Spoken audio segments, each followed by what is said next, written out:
myself, speaking in support of Keep Crowns Public.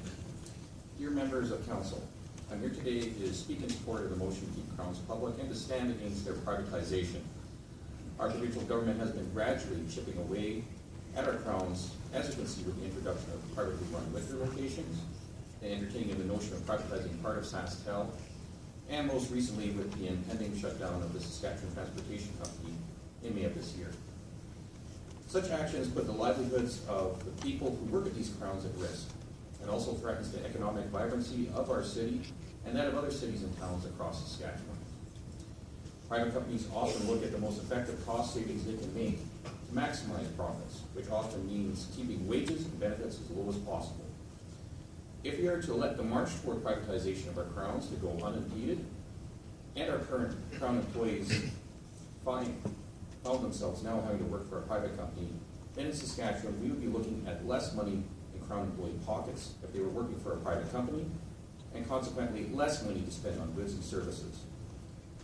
This not only impacts the employees of Crowns in a negative way for themselves and their families, but also everyone in our province.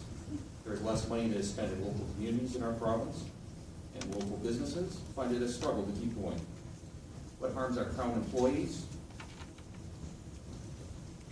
What harms our Crown employees harms all of us. Many smaller communities don't have the diversity of services to choose from that we have here in Regina and larger centers in our province. Crowns serve to not only provide good jobs for smaller communities, but also provide vital services at a reasonable price.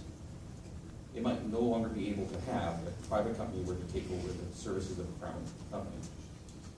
In order to maximize profits, a private company would not only be looking at keeping wages and benefits low, but to just provide services to areas that provide the most customers for their services.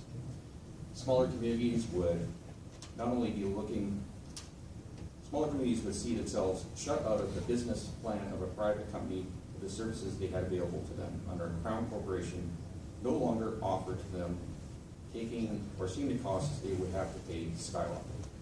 These are more negative economic impacts that would ripple through the province as a whole.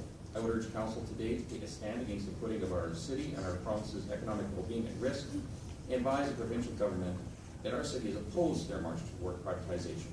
Thank you. Thank you, Mr. Neufeld, for your presentation on the question of the delegation.